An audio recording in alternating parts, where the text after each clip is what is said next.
Ma'am ఇప్పుడు ఇన్ఫర్టిలిటీకి చాలా reasons ఉంటాయని చెప్పారు కదా. బేసిక్ ఏం రీజన్స్ అంటే ఇది అయి ఉండొచ్చు, మెన్లో కావచ్చు, ఉమెన్లో కావచ్చు. ఎందుకంటే ఎక్కువ పాతకాలంలో చూస్తున్నారంటే ఎక్కువ లేడీస్ని టార్గెట్ చేస్తారు. ఇన్ఫర్టిలిటీ అనగానే అమ్మాయిలోనే ఏదో లోపం ఉన్నది అందుకే అని అంటూ ఉంటారు.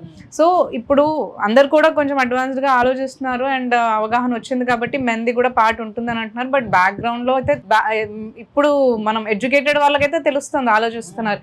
బట్ ఇంకా పాతకాలంలో ఆలోచించే వాళ్ళకి ఫస్ట్ కోడల్ని తీసుకొని వస్తారు హాస్పిటల్స్కి. సో ఎంత అంటే ఈక్వల్ పార్ట్ ఉంటుందా మెన్ది ఉమెన్ది ఇన్ఫర్టిలిటీకి ఈక్వల్ పార్ట్ ఉంటుందా? ఈక్వలే ఉంటుంది. అసలు అమ్మాయిని మనం బ్లేమ్ చేయకూడదు. అమ్మాయిని తనలోనే ప్రాబ్లం ఉంది అని మనం ఎప్పుడు చెప్తాం? మనం హిస్టరీ మొత్తం తీసుకుంటాం.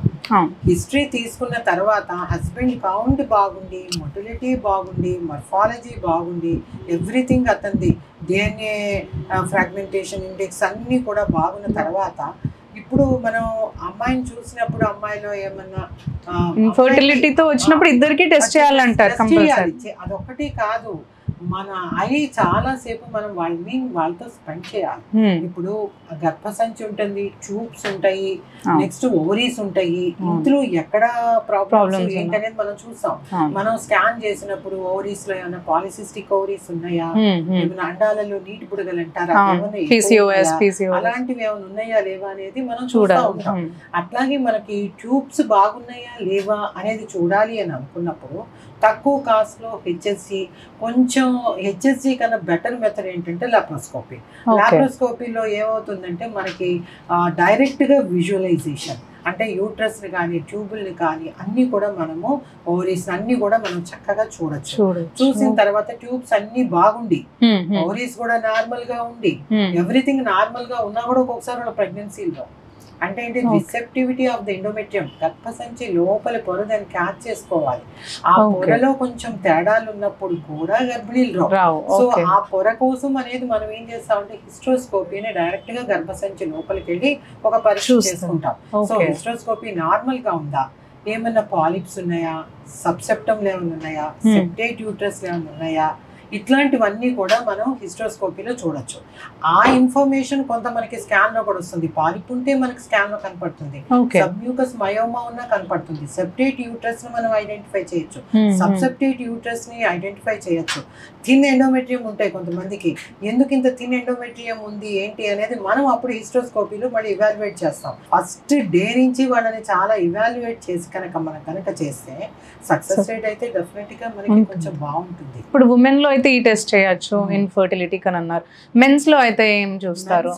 ఇన్ఫర్టిలిటీ ఫస్ట్ మనం క్లినికల్ హిస్టరీ అంతా తీసుకుంటాం. అతను ఏమైనా స్మోకరా, అతను ఏమైనా ఆల్కహాల్ అది తీసుకుంటున్నాడా, అతని లైఫ్ స్టైల్ ఎలా ఉంది, అతను స్ట్రెస్ స్ట్రెయిన్ ఇట్లాంటివి ఏమైనా ఉన్నాయా, అతని డైటరీ హ్యాబిట్స్ ఎట్లా ఉన్నాయి, ఎన్ని అవర్స్ అతను వర్క్ చేస్తున్నాడు, ఏ టైంలో అతను వర్క్ చేస్తున్నాడు, నెక్స్ట్ అతని వర్క్ అంటే ఆ job A type of job, ఒకవేళ అగ్రికల్చరల్ జాబ్ కి వెళ్తే ఏమైనా పెస్టిసైడ్స్ అట్లాంటివి ఏమైనా యూజ్ చేస్తున్నారా, సాఫ్ట్వేర్ వాళ్ళు కనుక అయినట్టయితే నైట్ ఎక్కువ చేస్తున్నారా, వీళ్ళకి అడిక్వేట్ స్లీప్ ఉందా లేదా, నెక్స్ట్ ఫుడ్ హ్యాబిట్స్ ఎట్లా ఉన్నాయి, నెక్స్ట్ బీచ్ గా ఏమైనా ఉన్నాడా, స్లీప్, డైట్, ఓవర్ వెయిట్ ఇవన్నీ కారణాలు అంటారు బేసిక్.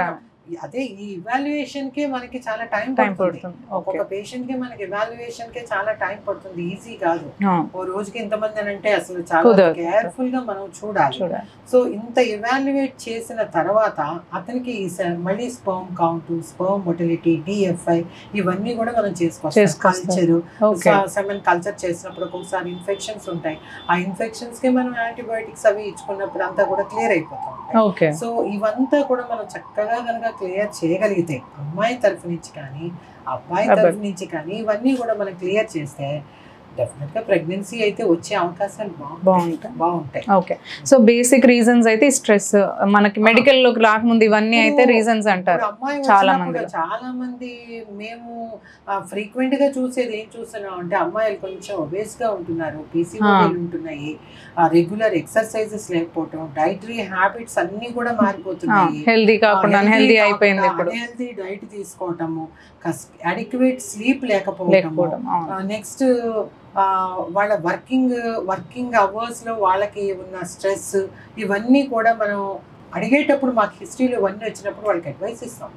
ఇట్లా చేయాలి, మీరు ఇట్లా చేస్తే బాగుంటుంది, ఇలా కనుక అయినట్టయితే మీ లైఫ్ స్టైల్ చేంజెస్ కనుక మీరు చేంజ్ చేసుకోగలిగితే ప్రెగ్నెన్సీ వచ్చే అవకాశాలు బాగుంటాయమ్మా అని చెప్పి వాళ్ళని కొంచెం ఎడ్యుకేట్ చేస్తాము, అన్ని చెప్తాము.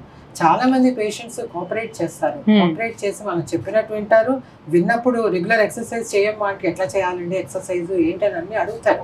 అడిగినప్పుడు గ్రౌండ్ లో రన్నింగ్ కానీ లేదా ఇంట్లోనే కనుక అయినట్టయితే ట్రెడ్మిల్ కానీ మీ డైట్ ఎలా తీసుకోవాలి ఏంటని డైట్ గురించి మేము చెప్తాము, సప్లిమెంట్స్ ఇస్తాము. సో ఇవన్నీ మనం చేసిన తర్వాత చక్కగా ప్రెగ్నెన్సీ అయితే బాగానే వస్తాయి. ట్రీట్మెంట్ తో పాటు ఇవన్నీ కూడా చూసుకోవాలంటారు. ట్రీట్మెంటే కాదు, ఇవన్నీ కూడా చాలా చాలా ఇంపార్టెంట్. సైమల్టేనియస్ గా అన్ని కూడా వర్క్ అవ్వాలంటారు. అది చాలా చాలా ఇంపార్టెంట్.